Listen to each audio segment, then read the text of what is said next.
Next है हमारे पास polar covalent bond. My dear students, polar covalent bond दो डिफरेंट एटम्स के दरमियान बनता है। जैसा कि हमने पढ़ा था नॉन पोलर कोवेलेंट बॉन्ड वो दो सिमिलर एक जैसे एटम के दरमियान बनता है, जबकि जो पोलर कोवेलेंट बॉन्ड है वो दो हेटेरो एटम्स दो डिफरेंट एटम्स के दरमियान बनता है। लाइक हमारे पास हाइड्रोजन और क्लोरीन, हाइड्रोजन अपना एक इलेक्ट्रॉन शेयर करता है, क्लोरीन अपना एक इलेक्ट्रॉन शेयर करता है। तो इस तरीके से इन दोनों के दरमियान जो शेयर्ड पेयर ऑफ इलेक्ट्रॉन है, इस शेयर्ड पेयर ऑफ इलेक्ट्रॉन को क्लोरीन अपनी तरफ अट्रैक्ट करता है और हाइड्रोजन अपनी तरफ अट्रैक्ट करता है। अब चूंकि क्लोरीन की इलेक्ट्रोनेगेटिविटी की वैल्यू ज्यादा है, इस वजह से क्लोरीन इस शेयर्ड पेयर ऑफ इलेक्ट्रॉन को अपनी तरफ ज्यादा अट्रैक्ट कर लेता है। इलेक्ट्रॉन की डेंसिटी क्लोरीन की तरफ ज्यादा हो जाती है, जबकि हाइड्रोजन की तरफ कम हो जाती है। क्लोरीन की इलेक्ट्रोनेगेटिविटी की वैल्यू 3.2 है और हाइड्रोजन की 2.1। चूंकि क्लोरीन की इलेक्ट्रोनेगेटिविटी की वैल्यू ज्यादा है, इस वजह से इसके ऊपर पार्शियल नेगेटिव चार्ज डेवलप हो जाता है। पार्शियल नेगेटिव चार्ज इलेक्ट्रॉन की डेंसिटी ज्यादा हो जाने की वजह से डेवलप होता है, जबकि हाइड्रोजन के ऊपर पार्शियल पॉजिटिव चार्ज इलेक्ट्रॉन की डेंसिटी कम हो जाने की वजह से डेवलप होता है। तो इस तरीके से इन दोनों के दरमियान जो बॉन्ड बनता है उसे हम पोलर कोवेलेंट बॉन्ड कहते हैं। पोलर कोवेलेंट बॉन्ड की अगर हम डेफिनेशन को देखें, if a covalent bond is formed between two different atoms, heteroatom, then the shared pair of electron is not equally distributed। कि अगर हम पोलर कोवेलेंट बॉन्ड को देखें तो इस तरीके से इन पोलर कोवेलेंट बॉन्ड में जो इलेक्ट्रॉन का पेयर है जो शेयर हो रहा है वो इक्वली डिस्ट्रीब्यूट नहीं होता, यानी दोनों इलेक्ट्रॉन्स को क्लोरीन अपनी तरफ ज्यादा अट्रैक्ट कर लेता है। क्लोरीन में इलेक्ट्रॉन की डेंसिटी ज्यादा हो जाती है, उस पर पार्शियल नेगेटिव चार्ज और उस पर पार्शियल पॉजिटिव चार्ज। जब दो एटम्स के दरमियान इलेक्ट्रोनेगेटिविटी का डिफरेंस हो और चार्ज का डिफरेंस हो जाए, इलेक्ट्रॉन की डेंसिटी ज्यादा हो जाने की वजह से, तो उन दोनों के दरमियान जो बॉन्ड बनता है, ऐसे बॉन्ड को हम पोलर कोवेलेंट बॉन्ड कहते हैं। The delta sign indicate that the partial positive or negative charge is developed due to unequal sharing of shared pair of electron। कि ये जो पार्शियल डेल्टा का साइन डिवेल्प हुआ है, जिसे हम डेल्टा नेगेटिव और डेल्टा पॉजिटिव पढ़ रहे हैं, ये क्यों डिवेल्प हुआ है? अनइक्वल शेयरिंग ऑफ इलेक्ट्रॉन से, कि ये जो इलेक्ट्रॉन का पेयर शेयर हो रहा है वो अनइक्वल शेयर हो रहा है, यानी एक एटम ज्यादा अट्रैक्ट कर रहा है, एक एटम कम अट्रैक्ट कर रहा है।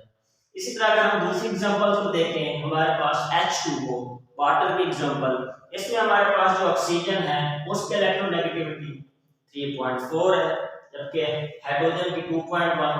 तो इस तरीके से इन दोनों के दरमियान अगर हम इलेक्ट्रोनेगेटिविटी का डिफरेंस देखें तो 1.3 आता है। अगर दो एटम्स के दरमियान इलेक्ट्रोनेगेटिविटी का डिफरेंस हो, एक एटम की इलेक्ट्रोनेगेटिविटी ज्यादा हो और एक की कम हो, तो डेफिनेटली जिसकी इलेक्ट्रोनेगेटिविटी ज्यादा है वो इलेक्ट्रॉन के शेयर्ड पेयर को, जो इन दोनों एटम के दरमियान इलेक्ट्रॉन का पेयर शेयर हो रहा है, तो उसको जिसकी इलेक्ट्रोनेगेटिविटी ज्यादा होगी वो ज्यादा अट्रैक्ट कर लेगा और जिसकी कम होगी वो कम अट्रैक्ट करेगा। तो इस तरीके से ऑक्सीजन पर पार्शियल नेगेटिव चार्ज डेवलप होता है, हाइड्रोजन पर पार्शियल पॉजिटिव चार्ज डेवलप होता है, और इनके दरमियान जो बॉन्ड बनता है उसे हम पोलर कोवेलेंट बॉन्ड कहते हैं। सिमिलर ये वाला बॉन्ड भी पोलर कोवेलेंट बॉन्ड होगा। अगर हम दूसरी एग्जांपल देखें हाइड्रोजन और फ्लोरीन की, तो फ्लोरीन की इलेक्ट्रोनेगेटिविटी 4.0, हाइड्रोजन की 2.1। तो इस तरीके से फ्लोरीन की इलेक्ट्रोनेगेटिविटी ज्यादा है तो इलेक्ट्रॉन के पेयर को ज्यादा अट्रैक्ट करेगी और इलेक्ट्रॉन की डेंसिटी फ्लोरीन की तरफ ज्यादा होगी।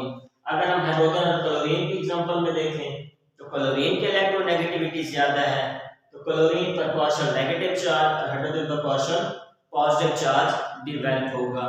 तो इस तरीके से इन दोनों के दरमियान भी जो बॉन्ड बनेगा उसे हम पोलर कोवेलेंट बॉन्ड कहेंगे। अगर हमने इस बात का पता लगाना हो कि कौन सा बॉन्ड पोलर है, कौन सा बॉन्ड नॉन पोलर है, तो हम सिमिलर और डिफरेंट एटम्स को देखते हैं, फिर उनके दरमियान इलेक्ट्रोनेगेटिविटी का डिफरेंस देखते हैं। इसी तरह हम इलेक्ट्रोनेगेटिविटी के डिफरेंस को इस्तेमाल करके हम ये भी बता सकते हैं कि किसी भी दो एटम के दरमियान बनने वाला बॉन्ड आया के कोवेलेंट है या आयोनिक बॉन्ड है। अगर दो एटम के दरमियान इलेक्ट्रोनेगेटिविटी का डिफरेंस 1.7 से ज्यादा हो, जिस तरीके से इन दो एटम के दरमियान हमने इलेक्ट्रोनेगेटिविटी का डिफरेंस निकाला तो 1.3 था, अगर ये डिफरेंस 1.7 से ज्यादा होता तो इन दोनों के दरमियान बनने वाला बॉन्ड आयोनिक बॉन्ड कहलाता।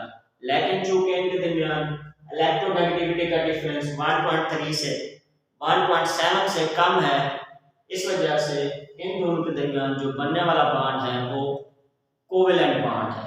यानी हम इलेक्ट्रोनेगेटिविटी के डिफरेंस को इस्तेमाल करके 1.7 को एक वैल्यू मानकर कि अगर 1.7 से ज्यादा होगा तो वो बॉन्ड आयोनिक बॉन्ड होगा, अगर इलेक्ट्रोनेगेटिविटी का डिफरेंस 1.7 से कम होगा तो वो बॉन्ड कोवेलेंट बॉन्ड कहलाएगा।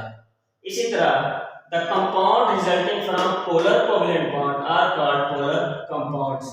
ये जो कंपाउंड बनते हैं पोलर कोवेलेंट बॉन्ड से, लाइक हमारे पास H2O एक कंपाउंड है, हाइड्रोजन फ्लोराइड एक कंपाउंड है, हाइड्रोजन क्लोराइड एक कंपाउंड है, तो ये कंपाउंड जो पोलर कोवेलेंट बॉन्ड के नतीजे में बनते हैं, ऐसे कंपाउंड को हम पोलर कंपाउंड्स कहते हैं।